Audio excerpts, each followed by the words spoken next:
New ইয়র্কের long island শহরতলির এক ছোট্ট বন্দর, যার নাম পোর্ট জেফারসন।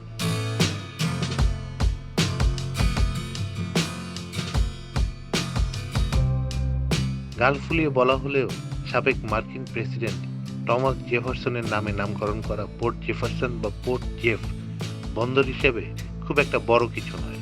সমুদ্রের খাড়ি বেয়ে ওপার থেকে বড়সড় ফেরি বন্দরে ভেড়ে গাড়ি যানবাহনের পারাপার নিয়ে কোলাহল মুক্ত এই বন্দরের প্রাকৃতিক সৌন্দর্যে মুগ্ধ হাজারো পর্যটক। তবে অতটা ব্যস্ততা নয়, নির্জনতাই যেন বৈশিষ্ট্য পোর্ট জেফারসনের।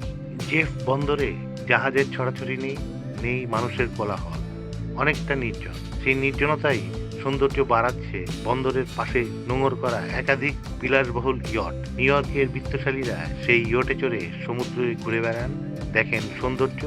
সবকিছু মিলিয়ে চমৎকার এক অবসর কাটানোর জায়গার নাম পোর্ট জেফ বা পোর্ট জেফারসন।